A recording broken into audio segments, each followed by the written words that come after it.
मियाँ साहब, आपने ये खबर दी है, मुझे तो ये बड़ी ग्रास अंडर स्टेटमेंट लगती है। 600 अरब रुपए तो कोई चीज़ ही नहीं है। जितना हमने ये बिजली के माशाल्लाह जितनी हमने सखावत की है इस सिलसिले में, ये तो पूरे ग्लोब पे हमारा कोई सानी नहीं होगा। फिर भी ज़रा तफसील बता दीजिए कि ये क्या नुकसानात हैं। इसमें तो वो ज़ाहिर है कैपेसिटी पेमेंट तो शामिल नहीं है, वो तो हम बड़े प्यार मोहब्बत में दे देते हैं इनको क्या दे देते हैं, हम खुद अपने पास ही रख लेते हैं क्योंकि खुद हमारे ही तो IPPs हैं। जी मियाँ साहब।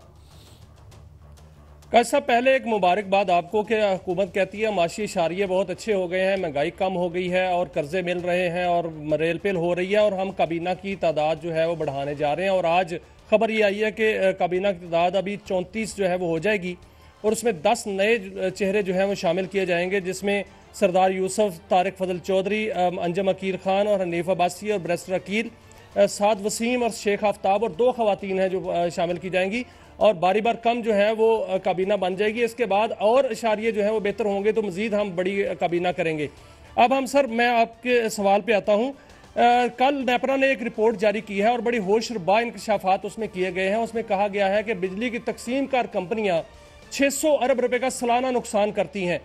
अभी 2010-11 की मैं बात कर रहा हूँ, मैं उस वक्त जो है वो एनर्जी कवर कर रहा था, तो मैंने उस वक्त भी देखा और आज भी मैं कल रिपोर्ट रात को पढ़ रहा था तो वही सूरत हाल है जो 2010 और 11 की सूरत हाल थी। 5 डिस्कोज ऐसी हैं जो अभी भी जिनके लाइन लॉसेस जो हैं वो 38%, 34%, 27% में जो है फिर रहे हैं। वहां पर बिजली की चोरी भी होती है, बिजली की लीकेज भी होती है। हालांकि यही जो कंपनियां हैं ये वो कंपनियां हैं जो सालाना बजट लेती हैं, नेपरा से मंजूर कराती हैं, मल्टीपल टैरिफ लेती हैं और इसके अलावा जो सरमायाकारी जो करनी है जो कि नहीं हो रही, आपको नज़र नहीं आ रही, मुझे नज़र नहीं आ रही, उसका जो है बजट लेती हैं। महाना फ्यूल एडजस्टमेंट जो है वो उसके मामले में पैसा लिए जाते हैं। ये सब आपने कोई कंपैरेटिव स्टडी की है उसके मामले में पैसे लिए, लेकिन आपने कोई कंपैरेटिव स्टडी की है कि दुनिया में म्यार क्या है लाइन लॉसेस का या कितना है और औरों के यहाँ कितना होता है? यार देखिए जो नेपरा का टारगेट है वो 8% है कि 8% काबिल कबूल हैं और ये दुनिया में जो बेहतरीन टारगेट है पूरी दुनिया का 8%। लेकिन दुनिया तो 5% पे जा रही है, 4% पर भी है, लेकिन नेपरा ने जो टारगेट सेट किया है वो 8% है। लेकिन यहाँ पर जो है वो 38% तक जो है वो लाइन लॉसेज है। 38 कह रहे हैं आप? हाल जो है वो 38% कह रहे हैं आप? 3-8 जी 38%, 38% सर, 38% लाइन लॉसेज हैं और उसमें जो है वो डिस्ट्रीब्यूशन लाइन लॉसेज भी हैं। क्या चोरी बिजली की इससे अलग है मियां साहब? चोरी अलग है या चोरी समेत ये 38% है हमारी सखावत का जो म्यार है? ये सर 38% में जो है 17% चोरी है, बाकी जो है वो लॉसेज है और 17% बिजली चोरी की नजर होती है। और चोरी कौन कर रहा है? चोरी आम सार्फ नहीं कर रहा, चोरी बड़े सार्फिन जो है वो कर रहे हैं। और चोरी जो है इतनी बड़ी तादाद में हो रही है कि मैं बताऊं कि पेस्को में 38% है और कैप्को में जो है कैस्को में 29% है, सेप्को में 34% है, हेस्को में 27% है और लेस्को में 15% है। 8% तक इनके लाइन लॉसेस होने चाहिए, लेकिन इससे नुकसान ये अभी मैं ये स्टोरी चल रही है इस वक्त, हमारे नाज़रीन आप स्क्रीन पे देख रहे होंगे कि हमारी गैस की कीमतों में ये कह रहे हैं कीमतें कम हो रही हैं, बड़ा अच्छे हालात हो रहे हैं। 850% कीमतों में, गैस की कीमतों में इजाफा हुआ। बिजली का आप देख रहे हैं और यहाँ पे हम बात इंडस्ट्रियलाइजेशन की करते हैं, यहाँ पे हम समझते हैं हम एक्सपोर्ट बढ़ा लेंगे। मियाँ साहब ये इस पर भी जरा गौर फरमाइए। ये 850% की ये गलत खबर तो नहीं लग गई कहीं? ये खबर नहीं कैसा भी ये गलत खबर नहीं है। मैं इसका ब्रेकअप आपको देता हूं कि नवंबर 2023 में गैस के टैरिफ में 520% का इजाफा हुआ था और फरवरी 2024 जो है उसमें 319% हुआ था और अभी 49% जो है वो होने जा रहा है। 1 जनवरी इसके बाद भी हो रहा है माशाल्लाह, इसके बाद भी होगा, मजीद महंगी होने जा रही, यानी अभी 49% मजीद होगा, ये मजीद होगा, ये मजीद जो है वो गैस महंगी होने जा रही है। बिजली का टैरिफ जो है वो इतना महंगा हो चुका है कि 50 से 60 रुपए फी यूनिट में आम सार्फ को पड़ता है। इस पर जो है सरमायाकारी कैसे आएगी काजी साहब? क्या इसमें फैक्ट्रियां चल सकती हैं? क्या हमारी लागत जो है पैदावारी लागत उसमें कमी आ सकती है? दुनिया भर में पैदावारी लागत पे बात हो रही है, कंपटीशन जो है वो पैदावारी लागत पे है।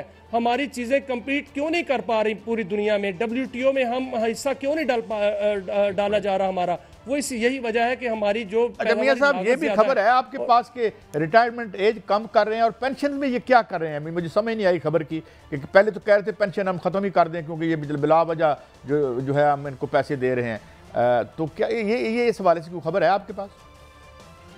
देखिए कायद साहब, इसमें IMF जो है उसकी कंडीशन थी कि जो रिटायरमेंट डेट है वो कम की जाए, और उस हवाले से एक तजवीज़ गई वज़ीर आज़म के पास 5 साल कम करने की और 55 साल जो है वो करने की, लेकिन ये सिर्फ सिविलियन के लिए होगा और गवर्नमेंट के मुलाजमीन जो हैं उन पर होगा, और उस हवाले से इसका सबसे ज़्यादा इफेक्ट जो है वो ब्यूरोक्रेसी पे जो है वो पड़ेगा। लेकिन उनके लिए बंदोबस्त कर लिया ब्यूरोक्रेसी ने कि उनको जो है वो MP1 में जो है वो दूसरे महकमों में शिफ्ट किया जाएगा और उनको जो है बड़ी नौकरियां दे दी जाएंगी, इससे ज़्यादा मिलेगी। उनको MP1 में कायद साहब उनको नौकरियां दी जाएंगी दूसरे महकमों में। लेकिन इस हवाले से तजवीज़ जो है वो फिलहाल ज़ेरे गौर है। आज सेनेट की कायमा कमेटी में ये पूछा गया पार्लियामेंटेरियंस की जानिब से, तो वज़ीर ख़जाना ने कहा कि अभी ये बड़ी इनिशियल स्टेज पर ये तजवीज़ है, इस बारे में अभी फैसला नहीं हुआ, लेकिन अगर फैसला हो गया तो जो पेंशन है उसमें कंट्रीब्यूशन, जो मुलाजमीन का कंट्रीब्यूशन है वो भी होगा, उसमें भी कुछ हिस्सा जो है वो हुकूमत लेगी। अब वो किस तरह लेगी, क्या होगा, उसका ब्रेकअप जो है अभी सामने आने वाला है, जो सामने आएगा वो उसमें फाइनल होगा तो उसको मंजूरी के लिए हमने मियां साहब हमने 10 वजारतें तो हमने दे दी क्योंकि हम, मगर ये ज़रा देखिएगा कि लाहौर समेत पंजाब के बेशतर सरकारी अस्पताल मुफ्त अद्वियात और टेस्टों की सहूलत से महरूम कर दिए गए हैं।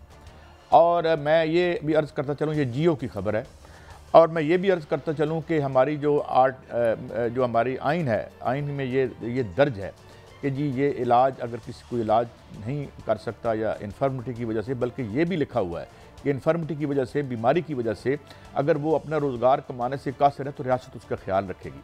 इन पे बात नहीं होती, आर्टिकल ला दो, फलाने को फाड़ लो, पर्चा कर दो, इनके पैसे हम नहीं कम कर सकते, IPPs के 8.5% हमने गैस की कीमतें मुल्क के वसीतर मफाद में बढ़ा दी हैं, खुद ही हम हुकूमत में भी हैं, खुद ही कारोबार भी करते हैं, खुद मुनाफा भी कमाते हैं, और जो हमारी जो प्रॉफिटेबल हमारी हैं यूनिट्स उनको हम प्रॉफिट को प्राइवेटाइज कर देते हैं, नुकसान को नेशनलाइज कर लेते हैं। इस पे कोई बहस डिस्कोर्स कोई कहानी मियां साहब। और ये देखें रूलिंग कोalition कॉन्स्टिट्यूएंसीज को पैसे दे दिए गए, आपको पता है साहब, एक मिनट अर्ज कर दूं, 4 कि जो कीमतें हैं वो बढ़ रही हैं और जो सब्जी है वो तक नहीं जो है महंगी सस्ती हो रही, लेकिन वो कैसे हो, हमारे अपने प्रोजेक्ट भी तो चल रहे हैं। नंबर 2 जो ये है कि हमने IMF से जो कर्जा लिया है वो हमने बुलंद शरह सूद पर लिया है। कायद साहब, आज ये भी इंकशाफ हुआ है कि हमने वो कर्जा 5% पे लिया है, इससे पहले ये 1.5% पर भी लिया गया है, ये कर्जा 3.1% पर भी लिया गया है, ये कर्जा 4% पर भी लिया गया है, लेकिन अब हमने 5% पर कर्जा लिया है। यानी जब हम इसको वापस करेंगे तो 100 अरब रुपया ज्यादा अदा करेंगे, 1 खरब रुपया ज्यादा अदा करेंगे। और जो हमने चाइनीज बैंकों से कायद साहब लिया है वो 7 से 8% पर कर्जा हमने लिया है उनसे, और वो भी हमने अदा करना है।